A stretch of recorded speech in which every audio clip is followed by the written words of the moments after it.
Bleacher Report is not a fan of the Gordon Hayward signing. They consider it to be the worst signing of this offseason because it's number one. We'll go down the rest later. And they say, all of the reasons to dislike a free agent signing coalesce in Gordon Hayward's 4-year, $120 million contract with the Charlotte Hornets. For starters, it runs too long. Well, let's see. Hayward is 30, and you think that with 4 years, can Hayward simply age well? I mean, 33, 34-year-old Gordon Hayward, a guy who's a good athlete but not an amazing one, could be pretty slow off the dribble towards the tail end of that deal. I can kind of understand it. And then they say, this is where the true illogic of Hayward's deal shines through. The Hornets, misjudging their status in the league, spent recklessly on someone who isn't good enough to alter that profile. Yeah, I mean, the gist is they paid a whole bunch of money for a guy who might push them towards the play-in tournament in the Eastern Conference and potentially make the playoffs, when you could argue the real thing that Charlotte should have done is just be bad for another season, go for another high draft pick, and then hopefully pair up LaMelo with another young star player. I do like this line at the end. Is there a 1 million face palms emoji? I don't think this line of thinking is ridiculous. I keep teasing the Hayward video. I will eventually do it. So yeah. Now if we go to the honorable mentions, it's obvious that Davis Bertans is one of them, but it's Bertans as well as Joe Harris for the Nets. Bertans 5-year, $80 million. Harris 4-year, $75 million. Because of their cap situations, they perhaps overpaid for these guys. For the Nets with Joe Harris, I mean, they are in win-now mode as much as you possibly can be. Now, they have some questions to answer, like Jared Allen's extension. It's going to be tough to extend him given this Harris contract and not be in luxury tax hell for a few years. Torian Prince's contract is interesting as well. We'll see if there's some way for them to get off of DeAndre Jordan, if KD and Kyrie would be okay with that. Dinwiddie and Karras, of course, are there. The thing with Bertans is just the fear that he's going to fall off. I mean, Bertans is not young, and the Wizards gave him a 5-year deal. Maybe there's an option on the last year or whatever, but I mean, even a 3 to 4 year deal for Bertans for that much money is a little frightening just because the guy's not like 23 or whatever. But on the front end, he's certainly going to help them out on offense, and I think there's a chance the Wizards could actually be one of the best offensive teams in the league. Like, it would take some things to bounce their way and a couple of their young guys to take off a little bit more. Troy Brown, Rui, Denny, who I think is probably not going to start day one, but I like him more than Rui and Troy and all them. But with Wall, Beal, Thomas Bryant getting better, Bertans is shooting, they should be able to score points. So that's just how business is in the NBA sometimes. You got to load up a back end of a contract when you really just want a guy for a couple years. They did not enjoy the Steven Adams to the Pelicans move. This one is interesting. So Steven Adams, it's 2 years, $35 million. I don't think they mentioned the fact that the Pelicans gave up, I believe, a pick in this as well. But this did seem like a bit of a Stan Van Gundy front office move where it's like, let's just go get ourselves a win right now center and let's not worry about how much he costs. And I mean, to be fair, as they mentioned, they got a crap ton of picks for Drew Holiday. So they had a little bit more leniency than the average team when it came to doing stuff. But it's just, Steven Adams is good, but is that a little much? All that money and also the pairing next to Zion. I mean, we'll have to see if that works. I mean, I think defensively, Steven Adams can help out Zion, but offensively, he could get in Zion's way.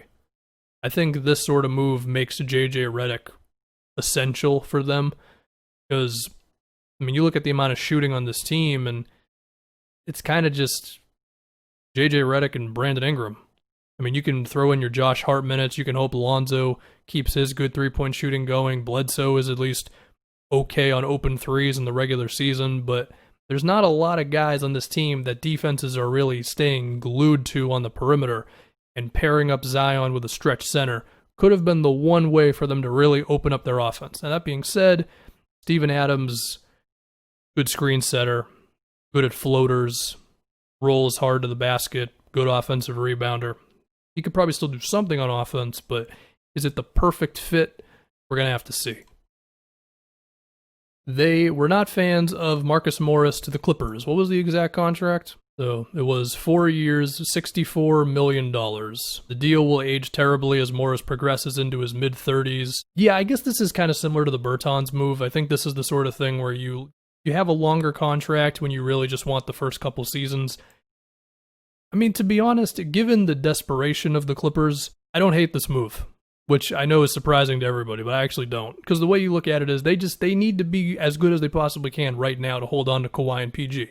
And if Kawhi and PG stay, then Marcus Morris is your fourth option. We'll see if they extend Lou Williams. We'll see if they acquire other guys. We'll see if Luke Kennard becomes awesome for him. But like paying $16 million for Marcus Morris to be my fourth option, I feel like it's not great, but it's not horrible. Now, if Kawhi and PG leave, then it doesn't look as good, but it's also like that's such a doomsday scenario that it's as if Morris's contract would be the like ninth worst thing going on. The real problem would be the lack of draft picks. So I don't know. I guess I'm cool with it. Like I can understand why it's here. Objectively, that long for Marcus Morris, probably not great. But because of the Clippers' unique situation, I don't think it's insane. Jeremy Grant to the Pistons. The Detroit Pistons had themselves a hell of an offseason. Whether it was good or not, we'll have to see. I mean, drafting Killian Hayes, Sadiq Bey, one other guy who I don't remember. Okay, we'll see. Giving Jeremy Grant $20 million a year, also, I don't know. I mean, Jeremy Grant's a good player, good two-way guy, improved on his threes. I think he's expecting to do more off the dribble and in pick and rolls now. We'll see if he can do it. He has not been that type of guy up to this point in his career. So now I guess the other possibility is that maybe Jeremy Grant just grows into such a good defensive player that it's worth giving him that money. Now, maybe the Pistons signed him with the intention of trading him. I think that's interesting. Even then, it's probably still a little bit too much money, but you might be able to take on somebody else's not great contract, and maybe you could get a draft pick out of it or something for Grant. So that's maybe a wait and see. Malik Beasley to the T-Wolves. This one really confused me because, number one, the amount of money they gave him. Number two, the fact that they traded for Rubio and drafted Anthony Edwards. I mean, to me, the ideal starting lineup for the T-Wolves is D'Lo, Rubio, Edwards, Hernan Gomez, and Towns. Means Malik Beasley's coming off the bench, which by itself is not crazy, but given the amount of money they gave him, it seems like it's a little bit of a logjam. It's almost impossible to imagine there was an offer sheet out there for a restricted free agent as rich as the deal he signed to stick with the T-Wolves. They do mention that they traded Robert Covington for him, which I did not remember, but yeah, they did do that. So in that sense, you don't want to lose him for nothing. Could they have arranged a sign and trade for Beasley? Perhaps. But another team probably wouldn't have wanted to pay him as much. Now, they do mention Okogie, who I think could be kind of essential for them, just given the amount of offensive guys they have between D'Lo and Towns. And I mean, we'll have to see how committed Edwards is to defense, but you know, it's basically Rubio and Okogie for guys who can defend on the perimeter. Maybe Edwards. So Beasley might be kind of the odd man out. I don't think this team needs much more scoring. Not to say that you can never have too many guys who can shoot, but Beasley wants to go off the dribble and do stuff. So maybe he'll just be an Eric Gordon type of spot-up guy, and he'll just, 8 attempts a game from 3, that sort of thing. So we'll have to see how that all goes. Mason Plumlee to the Pistons. The Pistons have shown up twice. 3 years, $25 million for Mason Plumlee. I mean, Plumlee, he's not a bad player, but when you look at some of the other center contracts that have gone around, granted, I just talked about Steven Adams, but like the Celtics gave Tristan Thompson, 2 years for $18 million, and that was after they had very few other options. The Mavs are paying Dwight Powell and Maxi Kleber like $10 million, but both of them are better than Plumlee. And I'm sure there's others around the league, but it just seemed kind of weird. That's the best way to put it. Now, they do have a whole thing in here, this paragraph about why didn't they keep Christian Wood.